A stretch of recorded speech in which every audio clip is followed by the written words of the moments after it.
الحمد لله والصلاة والسلام على من لا نبي بعد أما بعد قال النبي صلى الله عليه وسلم الإيمان بضع وسبعون أو بضع وستون شعبة فأفضلها قول لا إله إلا الله وأدناها إماتة الأعضاء عن الطريق۔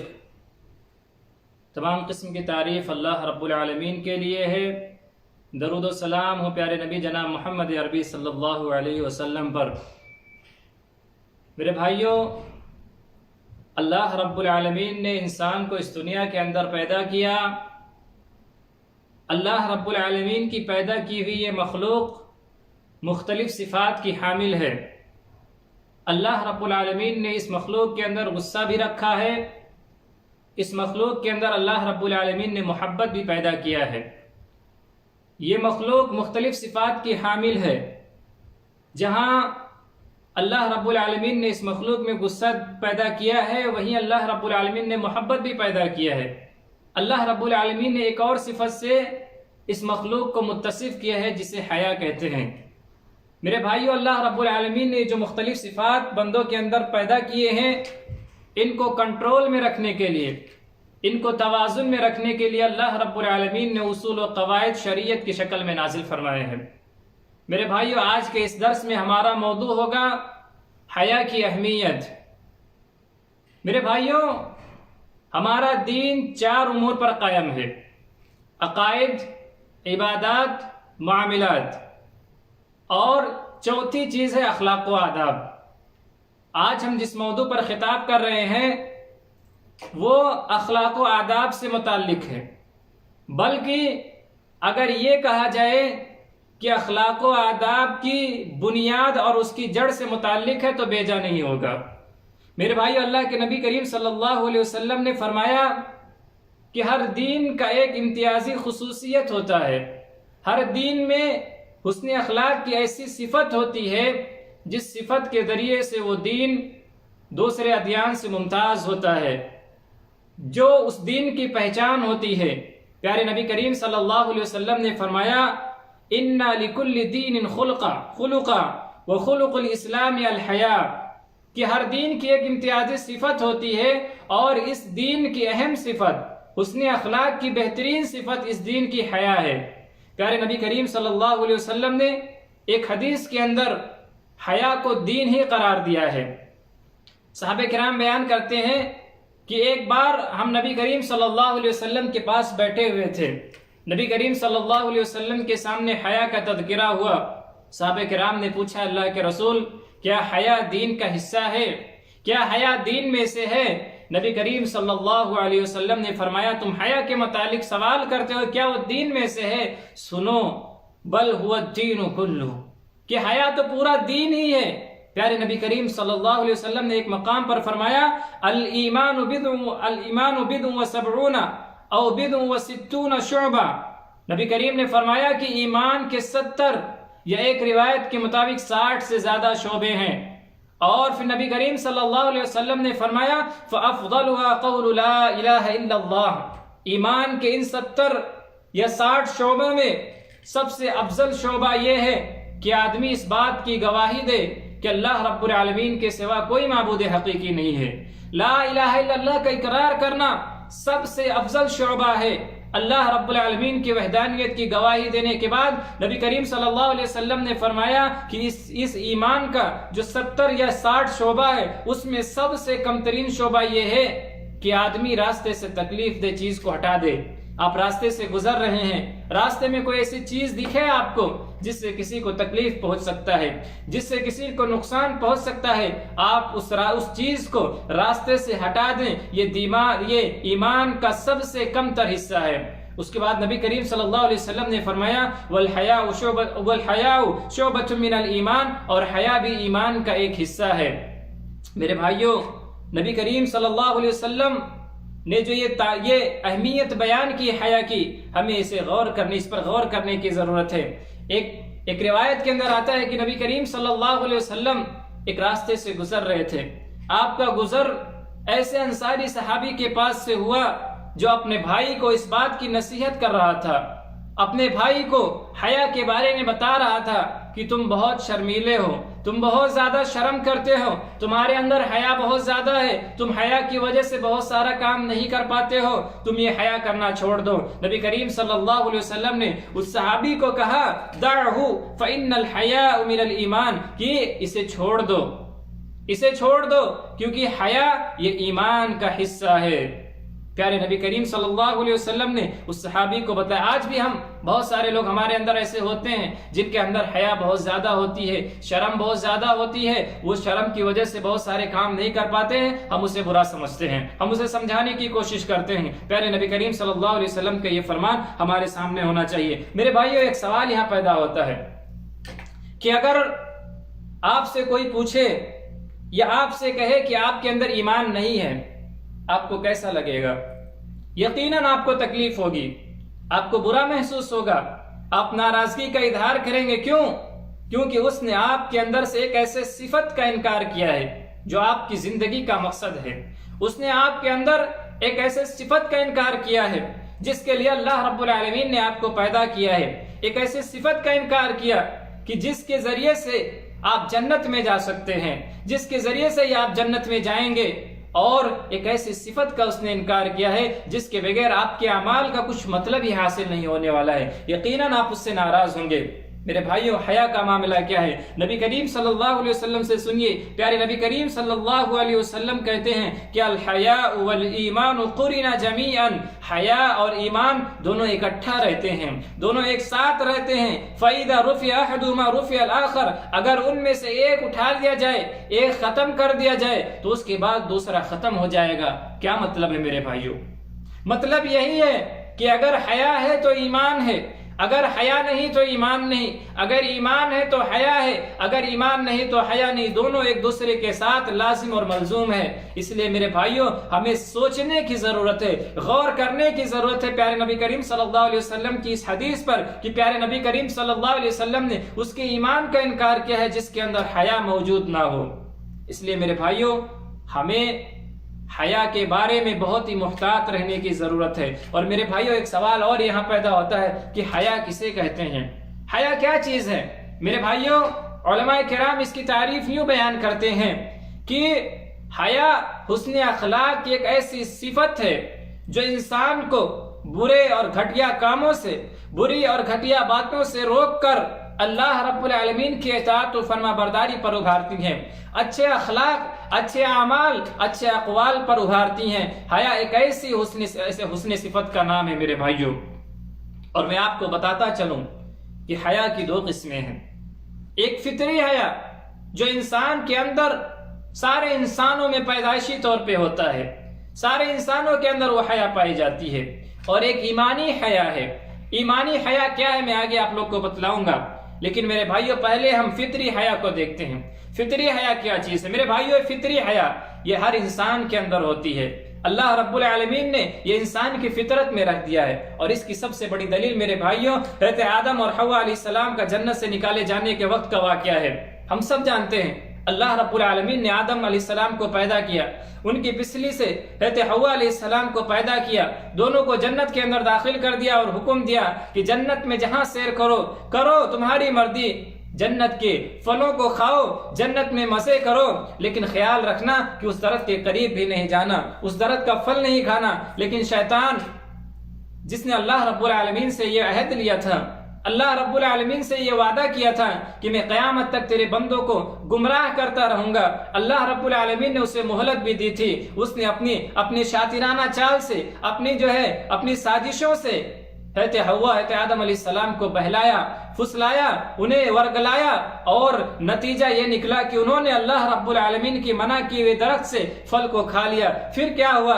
پھر ان کے بدن سے ان جنتی کپڑے، جنتی لباس اتار لیے گئے۔ میرے بھائیوں، اس وقت فطری حیا جو ہمیں پتہ چلتی ہے، جب جنت کے لباس اتار لیے گئے تو حضرت آدم اور حوا علیہ السلام نے اپنے شرمگاہ کو چھپایا، پتوں کے ذریعے سے چھپایا۔ یہ فطری حیا ہے، یہ پیدائشی حیا ہے۔ اور میرے بھائیوں، اس کی ایک دلیل نبی کریم صلی اللہ علیہ وسلم کی ایک حدیث ہے جس میں نبی کریم صلی اللہ علیہ وسلم نے یہ فرمایا کہ تم اپنی کنواری لڑکیوں کی شادی اس وقت تک نہ کرو جب تک کہ ان سے اجازت نہ لے لو۔ صحابہ کرام نے عرض کیا اے اللہ کے رسول اگر جب ہم ان سے اجازت لیتے ہیں تو وہ شرم محسوس کرتی ہیں، وہ شرما جاتی ہیں۔ نبی کریم صلی اللہ علیہ وسلم نے فرمایا وہ خاموش رہیں، یہی ان کی جو ہے اجازت ہے۔ تو یہاں بھی لڑکیوں کا شرما جانا میرے بھائیوں یہ فطری حیا ہے، اور اس حدیث میں میرے بھائیوں ہم سب کو غور کرنے کی ضرورت ہے۔ اس حدیث میں ان لوگوں کے لیے بھی پیغام ہے جن کی سرپرستی میں، جن کی ماتحتی میں لڑکیاں ہوں، جو لڑکیوں کے ذمہ دار ہوں، اور ان لڑکیوں کے لیے بھی اس حدیث میں پیغام ہے۔ میرے بھائیوں اللہ کے نبی کریم صلی اللہ علیہ وسلم نے کیا کہا صحابہ کرام سے؟ نبی نے کہا کہ تم لڑکیوں کی شادی اس وقت تک نہ کرو جب تک ان سے اجازت نہ لے لو۔ یہاں ان لوگوں کو سوچنے کی ضرورت ہے جو اپنی لڑکیوں کی نکاح، اپنی لڑکیوں کی شادی زبردستی کروا دیتے ہیں۔ اور میرے بھائیوں اس حدیث میں لڑکیوں کے لیے پیغام ہے کہ حیا ہونی چاہیے ان کے اندر، شرم ہونی چاہیے ان کے اندر۔ کیا کہا صحابہ کرام نے؟ ہم ان سے اجازت کیسے لے؟ وہ تو شرم محسوس کرتی ہیں۔ لیکن آج ہمارے سماج کا معاملہ بالکل برعکس ہے۔ تو میرے بھائیوں کہنے کا مطلب یہ ہے کہ فطری حیا انسان کے اندر فطرتاً موجود ہوتی ہے۔ دوسری حیا کی دوسری قسم جو ہے میرے بھائیوں وہ ایمانی حیا ہے۔ ایمانی حیا کیا ہے؟ میرے بھائیوں اللہ رب العالمین سے ڈرتے ہوئے، اللہ رب العالمین سے خوف کھاتے ہوئے بندہ اپنے آپ کو برائی سے روکے، برے کام سے روکے، برے اعمال سے روکے، برے اقوال سے روکے، اور اپنے آپ کو نیکی پہ لگا لے، اپنے آپ کو اچھے کاموں میں لگا لے، اپنے منہ سے اچھی بات نکالے۔ یہ ایمانی حیا ہے کہ بندہ اللہ رب العالمین سے ڈرتے ہوئے اس کی اطاعت و فرما برداری کرے۔ میرے بھائیوں یہ ایمانی حیا جب یہ فطری طور سے نہیں ہے، انسانوں کے اندر پیدائشی طور پہ نہیں ہے، تو یہ حیا ہمارے اندر آئے گی کیسے؟ میرے بھائیوں یہ حیا ہمارے اندر اس طرح سے آئے گی کہ ہم یہ تصور کریں، ہم یہ یاد رکھیں، ہم اپنے ذہن میں یہ بات اچھی طرح سے بٹھا لیں کہ اللہ رب العالمین ہمیشہ ہمارا نگراں ہے، وہ ہمیشہ ہمیں دیکھتے رہتا ہے، وہ ہمیں دیکھ رہا ہے۔ اگر یہ یقین ہمارے دل کے اندر ہوگا میرے بھائیوں، اللہ کا ڈر ہمارے اندر پیدا ہوگا، اللہ کا ڈر ہمارے اندر پیدا ہوگا، یہ ایمانی حیا ہمارے اندر آئے گی۔ ہم اللہ سے ڈرتے ہوئے، اللہ سے خوف کھاتے ہوئے برائیوں سے رکیں گے اور نیکیوں کی طرف راغب ہوں گے۔ میرے بھائیوں یہ اللہ کا ڈر آئے گا کیسے؟ یہ اللہ کا ڈر کیسے ہوگا؟ کیونکہ میرے بھائیوں یہ اللہ کا ڈر ہی ہے جو انسان کو ایمانی حیا پہ ابھارتا ہے۔ تو بہت ضروری ہے کہ ہمارے اندر اللہ رب العالمین کا ڈر ہو، اور اللہ رب العالمین کا خوف ہمارے اندر آئے گا کیسے؟ میرے بھائیوں آج برائیاں ہمارے لیے بالکل آسان ہو گئی ہیں، ہم نے اللہ رب العالمین کی ذات کو بھلا دیا ہے۔ یہ ڈر ہمارے اندر اس وقت آئے گا جو اللہ رب العالمین نے سزائیں بتائی ہیں ہمیں، جو اللہ رب العالمین نے خوف دلایا ہے ہمیں، جب ان مناظر کو جب ہم یاد کریں گے تو ہمارے دلوں کے اندر ڈر آئے گا، اور جب ہمارے دلوں میں ڈر آئے گا تو حیا پیدا ہوگی، اور وہ حیا ہمیں برائیوں سے روکے گی، نیکیوں کی طرف ابھارے گی۔ میرے بھائیوں ہم اس دنیا کے اندر آئے ہیں، اس دنیا چند دنوں کی ہے، 60 سال 70 سال کی یہ زندگی ہے، لیکن اس کے بعد کیا ہوگا؟ جب اس منظر کو ہم اپنے سامنے رکھیں گے تب ڈر ہمارے اندر اللہ رب العالمین کا پیدا ہوگا۔ میرے بھائیوں ہم اس دنیا کو چھوڑ کر چلے جائیں گے، موت آئے گی۔ موت کیسے آئے گی؟ موت کے فرشتے آئیں گے۔ نبی کریم صلی اللہ علیہ وسلم نے کیفیات بیان کی ہے کہ مومن کی وفات کیسے ہوتی ہے، مومن کی روح کیسے نکالی جاتی ہے، کافر کی روح کیسے نکالی جاتی ہے۔ نبی کریم صلی اللہ علیہ وسلم نے بیان کیا کہ جب بندے مومن کی روح قبض کرنے کے لیے فرشتے آتے ہیں تو بڑے آرام سے اس کی روح کو نکال دیتے ہیں۔ ایسے نکالتے نبی کریم صلی اللہ علیہ وسلم نے مثال بیان کیا کہ مشکیزے کے اندر سے پانی کا ایک قطرہ جیسے ٹپک کے نیچے گر جاتا ہے، اسے اس کام میں دشواری نہیں ہوتی ہے پانی کے گرنے میں، اسی طرح مومن کی روح کو فرشتے آسانی کے ساتھ نکال لیتے ہیں۔ لیکن اللہ رب العالمین نے ان لوگوں کے موت کی صفت بیان کی ہے جو اللہ رب العالمین کی نافرمانی کرتے ہیں، جو اللہ رب العالمین کی زمین پہ رہتے ہوئے شرکسی کرتے ہیں، جو اللہ رب العالمین کے حکم، اللہ رب العالمین نے جس بات کا حکم دیا اس کی تعمیل نہیں کرتے ہیں۔ ان کے بارے میں اللہ کے رسول صلی اللہ علیہ وسلم نے فرمایا جب ان کی روح نکالنے فرشتے آتے ہیں، ان کی روح یہاں سے وہاں بدن میں بھاگتے رہتی ہے اور فرشتے بڑی سختی کے ساتھ ان کی روح کو نکالتے ہیں۔ یہ منظر ہم اپنے سامنے یاد رکھیں میرے بھائیو، اللہ کا خوف ہمارے اندر پیدا ہوگا۔ موت مرنے کے بعد پھر کیا ہوگا؟ ہمیں قبر کے اندر دفنا دیا جائے گا۔ قبر ایک اندھیری کوٹری ہے جہاں روشنی کا کوئی نشان نہیں، جہاں کیڑے مکوڑے ہیں۔ کیا کہا اللہ کے رسول صلی اللہ علیہ وسلم نے اس قبر کے تعلق سے؟ اگر مومن بندہ ہوگا اس کی قبر کو بالکل وسیع کر دیا جائے گا، اس کی قبر میں جنت کی کھڑکیاں کھول دی جائیں گی، اسے ٹھنڈی ٹھنڈی ہوائیں محسوس ہوں گی، اسے کہا جائے گا کہ نئی نویلی دلہن کی طرح تو سو جا۔ لیکن اگر ہم نے اللہ رب العالمین کی نافرمانی کی ہوگی، ہم نے اللہ رب العالمین کی زمین پر بغاوت کی ہوگی، ہماری قبر ہمیں اس طرح سے دبوچے گی کہ ہماری دائیں پسلی بائیں پسلی میں، ہماری بائیں پسلی دائیں پسلی میں مل جائے گی، ہمارے اوپر ازدہے مسلط کر دیے جائیں گے۔ تو میرے بھائیو، ان مناظر کو اپنے ذہن میں رکھیں۔ مرنے کے بعد ہم قبر میں گئے، حشر کا میدان ہوگا، ہم حشر کے میدان کو اپنے سامنے رکھیں میرے بھائیو۔ سارے لوگ ننگے بدن ہوں گے، پیر میں جوتے چپل نہیں ہوں گے، ختنہ تک نہیں ہوا ہوگا، سارے لوگ اس عالم میں اٹھیں گے، حشر کی میدان میں جمع ہوں گے۔ یہ جب کیفیت حضرت عائشہ رضی اللہ عنہ نے سنا نبی کریم صلی اللہ علیہ وسلم کی زبان مبارک سے، تو کہا اللہ کے رسول اس وقت تو بڑی شرم آئے گی، لوگ ایک دوسرے کو دیکھیں گے۔ نبی نے کہا عائشہ وہ معاملہ اتنا سخت ہوگا کہ لوگوں کو ایک دوسرے کو دیکھنے کی فرصت کہاں ہوگی، 99 رجسٹر کھولے جائیں گے، لوگوں کے اعمال جو نیکیاں کی ہوں گی، جو برائیاں کی ہوں گی، وہ رجسٹر ایسی ہوگی لا یغادر صغیرہ ولا کبیرہ، نہ تو چھوٹے گناہوں کو چھوڑا گیا ہوگا، نہ بڑے گناہوں کو چھوڑا گیا ہوگا، ساری چیزیں اس کے اندر درج ہوں گی میرے بھائیو۔ اس کے بعد جب تک ہم اللہ رب العالمین کے سامنے براہ راست کھڑے ہو کر سوالوں کے جواب نہ دے دیں، ہمارے قدم تک نہیں ہل سکتے ہیں۔ اس کے بعد ہمیں پل صراط بھی پار کرنی ہے، اور اس کے بعد ہمارے لیے جنت و جہنم کا فیصلہ ہوگا۔ جنت ملا تو ٹھیک، جہنم ملا تو میرے بھائیو سوچو، جس کا ادنا عذاب یہ ہے کہ پیروں میں آگ کی جوتیاں ہیں، اور ان جوتیوں کی وجہ سے دماغ میں، ان کے سر میں ان کا دماغ ایسا کھول رہا ہے، جب ان کا بھیجا ایسا کھول رہا ہے جیسے گرم چولہے پہ رکھی ہوئی ہانڈی میں پانی کھولتا ہے۔ یہ ساری چیزیں جب ہم اپنے ذہن میں رکھیں گے، ان مناظر کو اپنے ذہن میں رکھیں گے میرے بھائیوں، تب اللہ رب العالمین کا ڈر ہمارے اندر پیدا ہوگا۔ اور جب اللہ رب العالمین کا ڈر پیدا ہوگا تو یقیناً اللہ رب العالمین ہم اللہ رب العالمین سے ڈرتے ہوئے اس سے منع کی ہوئی چیزوں سے رک جائیں گے، اور جس چیز کو کرنے کا اس نے حکم دیا ہم وہ ساری چیزیں کریں گے۔ اور اسی چیز کا نام میرے بھائیو حیا ہے کہ ہم اللہ رب العالمین سے ڈر جائیں اور اپنے آپ کو نیکیوں کی طرف لگا لیں۔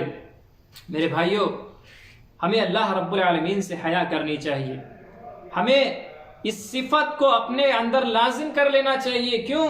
کیونکہ یہ ایمان کا حصہ، ابھی میں نے بتایا، نبی نے کہا کہ اگر حیا ہے تو ایمان ہے، حیا ہے تو ایمان ہے، حیا نہیں تو ایمان نہیں، ایسے ایمان ہے تو حیا ہے، ایمان نہیں تو حیا نہیں۔ میرے بھائیو، دونوں ایک دوسرے کے ساتھ لازم و ملزوم ہیں۔ عبداللہ ابن مسعود رضی اللہ عنہ بیان کرتے ہیں، نبی کریم صلی اللہ علیہ وسلم نے فرمایا استحیوا من اللہ حق الحیا، کہ لوگوں اللہ رب العالمین سے ویسے ہی حیا کرو جیسے کہ حیا کرنے کا حق ہے۔ عبداللہ بن مسعود کہتے ہیں ہم نے عرض کیا اللہ کے رسول، اللہ کا شکر ہے ہم تو حیا کرتے ہیں۔ نبی کریم صلی اللہ علیہ وسلم نے فرمایا کہ عبداللہ، اے میرے صحابہ کرام، جو تم سمجھ رہے ہو میں اس کی بات نہیں کر رہا ہوں، بلکہ حیا کما حقہ اس طرح سے ہو سکتی ہے کہ تم اپنے سر کی حفاظت کرو، اور اس سر کے اندر جتنی چیزیں ان کی حفاظت کرو، تم اپنے پیٹ کی حفاظت کرو، اور جو تمہارے پیٹ میں چیزیں جاتی ہے تم ان کی حفاظت کرو، تم موت کو یاد کرو، اور اس کے بعد قبر میں اپنے سڑ گل جانے کے منظر کو یاد کرو۔ اس کے بعد نبی کریم صلی اللہ علیہ وسلم نے فرمایا جو شخص آخرت کو اپنا مقصد بنا لے وہ دنیا کی زینت کو چھوڑ دیتا ہے۔ میرے بھائیو، اس حدیث میں اگر ہم غور کر لیں، اس حدیث پر اگر ہم عمل کر لیں تو حیا کا پورا حق ادا ہو جائے گا۔ کیا کہا نبی کریم صلی اللہ علیہ وسلم نے؟ پوچھا، نبی کریم صلی اللہ علیہ وسلم نے کہا کہ حیا ویسے ہی کرو جیسے کہ حیا کرنے کا حق ہے۔ صحابہ کرام، جیسے ہم سوچتے ہیں یار ہم بھی حیا کر رہے ہیں، صحابہ کرام میں نے سوچا اور اللہ کا شکر ادا کہ اللہ کے رسول ہم تو حیا کرتے۔ نبی نے حیا کی حقیقت بیان کی، کہا کہ تم حفاظت کرو اپنے سر کی، اور سر میں جو چیز شامل ہے ان کی حفاظت کرو، مطلب آنکھوں کی حفاظت کرو، کان کی حفاظت کرو، زبان کی حفاظت کرو، منہ کی حفاظت کرو۔ کیسے ہوگی ان کی حفاظت؟ آنکھوں کی حفاظت یہ ہے کہ برے مناظر دیکھنا چھوڑ دو، بری چیزوں کی طرف نظریں اٹھانا چھوڑ دو، یہ آنکھوں کی حفاظت ہے۔ کان کی حفاظت یہ ہے چغل خوری اور اس طرح کی جو باتیں ہوتی ہیں، چغلی کی، غیبت کی جو باتیں ہوتی ہیں، بری باتیں ہوتی ہیں، فحش باتیں ہوتی ہیں، ان باتوں کو سننا چھوڑ دو، یہ کانوں کی حفاظت ہے۔ زبان کی حفاظت کیا ہے؟ زبان کی حفاظت یہ ہے کہ اپنے منہ سے نکالو تو اچھی باتیں نکالو، اپنے منہ سے نکالو تو بہترین باتیں نکالو، ورنہ اپنی زبان کو خاموش رکھو، یہ زبان کی حفاظت ہے۔ میرے بھائیو اس کے بعد اللہ کے رسول صلی اللہ علیہ وسلم نے فرمایا کہ تم اپنے پیٹ کی حفاظت کرو اور پیٹ میں جو جاتا ہے اس کی حفاظت کرو۔ پیٹ میں کیا جاتا ہے میرے بھائیو؟ پیٹ میں ہمارا خوراک جاتا ہے۔ مطلب کیا ہوا؟ مطلب یہ ہوا کہ تم حلال روزی کھاؤ، حرام روزی سے بچو۔ اور میرے بھائیوں حلال روزی کے ہمیں بالکل پابند ہونا چاہیے، کیونکہ اگر ہمارے پیٹ میں اگر رزق حلال نہیں ہے، حرام کا لقمہ جا رہا ہے، ہماری نمازیں قبول نہیں، ہماری دعائیں قبول نہیں۔ کیوں؟ اللہ رب العالمین کا کہتا ہے ان اللہ طیب ولا يقبل الا طیب، اللہ رب العالمین پاک ہے اور اللہ رب العالمین صرف پاکیزہ چیزوں کو ہی قبول کرتا ہے۔ اور میرے بھائیوں نبی کریم صلی اللہ علیہ وسلم کی حدیث ہمیں سامنے رکھنی چاہیے، جس میں نبی کریم صلی اللہ علیہ وسلم نے بیان فرمایا ہے کہ ایک آدمی لمبا سفر کر کے اور میلے کچیلے حالت میں اللہ رب العالمین کے سامنے اپنے ہاتھوں کو اٹھاتا ہے، دعا کرتے ہوئے کہتا ہے یا رب یا رب، لیکن اللہ کے رسول صلی اللہ علیہ وسلم نے آگے فرمایا اس کی دعا کیسے قبول ہو؟ اس کا کھانا حرام، اس کا پینا حرام، اس کا لباس حرام، اس کی پرورش حرام، اس کی دعا کیسے قبول ہو سکتی ہے؟ اس لیے میرے بھائیوں ہمیں رزق حلال کا پابند ہونا چاہیے۔ پھر آگے اس حدیث میں نبی کریم صلی اللہ علیہ وسلم نے فرمایا تم موت کو یاد کرو، موت کو یاد کرو، اس دنیا میں آئے ہو، یہ زندگی ہمیشہ کی نہیں ہے، تمہیں مر کے جانا ہے، موت کو یاد رکھو اور اس منظر کو بھی یاد رکھو جو موت کے بعد پیش آنے والی ہے، ہم سڑ گل جائیں گے، ہمارا وجود ختم ہو جائے گا، اس منظر کو یاد رکھو، یہ حیا کا حق ہے۔ اس کے بعد نبی کریم صلی اللہ علیہ وسلم نے ایک بہترین اصول بیان فرمایا ومن اراد الآخرہ ترک زینت الدنیا، کہ جو شخص آخرت کا ارادہ رکھتا ہے، جس کا مقصد یہ دنیا کی زندگی نہیں ہوتی ہے، جس کا مقصد یہ اس دنیا کی عیش و آرام نہیں ہوتی ہے، بلکہ اس کا مقصد وہ ہوتا ہے جو اللہ رب العالمین نے بیان فرمایا وما خلقت الجن والانس الا لیعبدون، ہم نے انسانوں اور جنوں کو اپنی عبادت کے لیے پیدا کیا ہے، جس کی زندگی کا مقصد یہ ہوتا ہے کہ اس کا رب راضی ہو جائے، جس کی زندگی کا یہ مقصد ہوتا ہے کہ اس کی دنیا بنے نہ بنے لیکن اس کی آخرت بن جائے۔ میرے بھائیو اللہ کے رسول صلی اللہ علیہ وسلم نے فرمایا ایسا شخص دنیا کی زینت کی طرف نہیں بڑھتا ہے بلکہ وہ آخرت کی تیاری میں مشغول رہتا ہے۔ اور آگے فرمایا نبی کریم صلی اللہ علیہ وسلم نے جس نے یہ ساری باتیں کر لی، یعنی اپنے سر اور سر کے ساتھ ملی ہوئی ساری چیزوں کی حفاظت کر لی، اپنی آنکھ کی، اپنے زبان کی اور اپنے کان کی حفاظت کر لی، اس نے جو ہے اس نے اپنے پیٹ کی حفاظت کر لی، اس نے اپنے خوراک کی حفاظت کر لی، اس نے اپنے شرمگاہ کی حفاظت کر لی، اس نے موت کو یاد کر لیا، اس نے اپنے بوسیدگی کو یاد کر لیا۔ میرے بھائیوں اللہ کے نبی کہتے ہیں جس نے یہ ساری چیزیں کر لی اس نے حیا کا حق ادا کر دیا ہے۔ اور میرے بھائیوں یہ حیا، اس کا فائدہ کیا ہونے والا ہے؟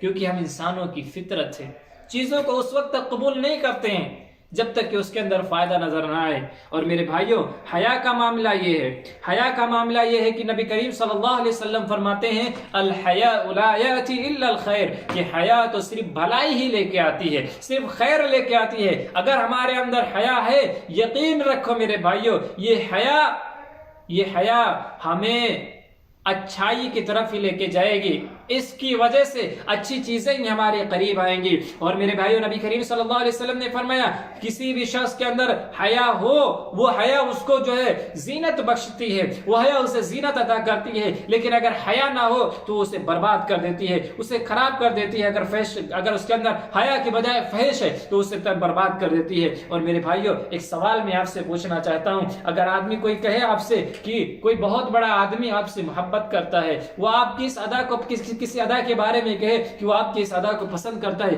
یقیناً آپ کو خوشی ہوگی۔ اور میرے بھائیوں حیا کا یہ فائدہ ہے کہ حیا تو اللہ رب العالمین پسند کرتا ہے، حیا اللہ رب العالمین پسند کرتا ہے۔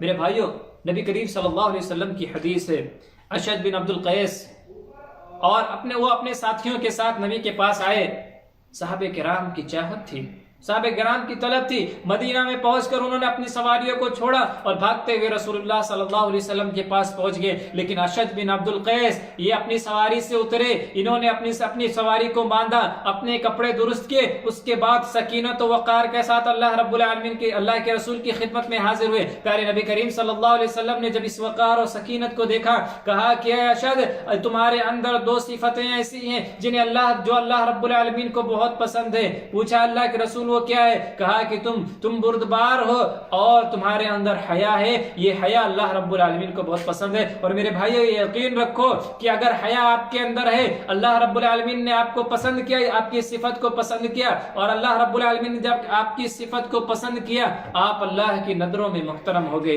آپ اللہ رب کی نظروں میں مکرم ہو گئے. اور میرے بھائیو آپ کی دنیا میں مال و دولت آپ کو ملے یا نہ ملے، لیکن اس حیا کی وجہ سے آپ کو سکون ضرور حاصل ہوگا، اس حیا کی وجہ سے آپ کو اطمینان ضرور حاصل ہوگا. اور میرے بھائیو یہ حیا یہ صرف انسانوں کے اندر نہیں، یہ حیا اللہ رب العالمین کی صفت ہے. میرے بھائیو حدیث نبی کریم صلی اللہ علیہ وسلم کی کہتے ہیں کہ اللہ رب العالمین کے سامنے اگر بندہ سچی نیت کے ساتھ اپنے ہاتھوں کو اٹھائے دعا کرے، اللہ رب العالمین کو بھی حیا آتی ہے. کس بات پر؟ کہ وہ اپنے بندے کے ہاتھ کو خالی لوٹا دے. اللہ رب العالمین کی صفت ہے حیا. اللہ رب العالمین کی جب صفت ہے تو بندوں کی صفت بھی ہونی چاہیے. کیوں نہ ہو؟ کیونکہ یہ ایمان کا حصہ ہے، ایمان اس کے ساتھ ملا ہوا ہے میرے بھائیوں. اور یہ حیا رسولوں کی صفت ہے. پیارے نبی کریم صلی اللہ علیہ وسلم کے بارے میں آتا ہے کہ نبی کریم صلی اللہ علیہ وسلم اس کنواری لڑکی سے بھی زیادہ شرمیلے تھے، اس کنواری لڑکی سے بھی زیادہ حیا والے تھے جو اپنے گھر کے کونے میں پردے ڈال کر بیٹھی ہوئی ہو. اس لڑکی سے بھی زیادہ نبی کریم صلی اللہ علیہ وسلم کے اندر حیا تھی. اور میرے بھائیوں صحابہ کرام کی صفت ہے حیا. صحابہ کرام حیا کرنے والے تھے. میرے بھائیوں اس کی حدیث، اس کی مثال یہ ہے، نبی کریم صلی اللہ علیہ وسلم اپنے گھر میں بیٹھے ہوئے، ابو بکر آئے، آپ کی ران کھلی ہوئی ہے، ابو بکر آئے آپ سے بات چیت کر کے چلے گئے، عمر آئے آپ سے بات چیت کر کے چلے گئے. لیکن جب عثمان کی باری آئی، نبی کریم صلی اللہ علیہ وسلم نے اپنے ران پہ کپڑوں کو ڈالا، اپنے آپ کو بالکل اچھے وضاقتہ میں کیا. اس کے بعد عثمان آئے آپ سے بات چیت کی. عائشہ رضی اللہ عنہا نے پوچھا کہ کیا نبی صلی اللہ علیہ وسلم آپ ابو بکر آئے تو آپ اسی طرح رہے، اپنی حالت پہ باقی رہے، عمر آئے تو آپ اسی طرح بیٹھے رہے، لیکن کیا بات ہے کہ جب عثمان رضی اللہ عنہ آئے تو آپ نے اپنے کپڑوں کو درست کر لیا. نبی کریم صلی اللہ علیہ وسلم نے فرمایا اے عائشہ کیا میں اس شخص سے حیا نہ کروں، کیا میں اس شخص سے شرم نہ کروں جس سے اللہ کے فرشتے بھی شرم محسوس کرتے ہیں، اللہ کے فرشتے بھی حیا کرتے ہیں. نبی کریم صلی اللہ علیہ وسلم کی اس بات کو دیکھو، صحابہ کرام کی حیا کا مقام دیکھو کہ فرشتے بھی ان سے حیا کر رہے ہیں. اور میرے بھائیوں یہ صحابیات کا صفت ہے. صحابیات بھی حیا سے مزین تھی، حیا کے زیور سے مزین تھی. میرے بھائیوں عطا بن ابی رباح جو ہے عبداللہ بن عباس رضی اللہ عنہ کے شاگرد ہیں، وہ بیان کرتے ہیں کہ ایک بار عبداللہ بن عباس رضی اللہ عنہ نے کہا کہ کیا میں تمہیں زمین پر ایک جنتی عورت کے بارے میں نہ بتلاؤں؟ انہوں نے کہا کہ بتلائیے. انہوں نے ایک کالی عورت کی طرف اشارہ کیا اور کہا کہ دیکھو وہ جنتی ہے. وہ نبی کریم صلی اللہ علیہ وسلم کی خدمت میں حاضر ہوئی تھی، اسے بیماری ہے مرگی کی. وہ جب اسے بیماری ہوتی ہے تو وہ بے پردہ ہو جاتی تھی. وہ نبی کریم صلی اللہ علیہ وسلم کی خدمت میں حاضر ہوئی، کہا اللہ کے رسول صلی اللہ علیہ وسلم میری اس بیماری کی شفا یابی کے لیے دعا کر دیجئے. نبی کریم صلی اللہ علیہ وسلم نے کہا تم چاہو تو میں دعا کر دوں تمہاری یہ بیماری ختم ہو جائے، یا چاہو تو تمہاری یہ بیماری باقی رہے لیکن اللہ رب العالمین اس بیماری کے بدلے میں تمہیں جنت دے. اس عورت نے سوچا کہ یہ دنیا تو چند دن کی ہے. اس نے کہا کہ اللہ کے رسول اس بیماری کو اسی حالت پہ رہنے دیجئے، لیکن بس اتنا کیجئے کہ میں جب مجھے دورہ پڑتا ہے تو میں بے پردگی کی حالت میں ہو جاتی ہوں. آپ اللہ رب العالمین سے دعا کر دیجئے کہ میری یہ کیفیت جاتی رہے. میرے بھائیو یہ حیا تھی صحابیات کی. صحابیات کے اندر حیا کا جو ہے اتنا شعور تھا کہ جب وہ بیماری کی حالت میں ہے، دورہ پڑا ہوا ہے، اس وقت بھی ان کو یہ گوارا نہیں کہ وہ جو ہے بے پردہ ہو جائیں.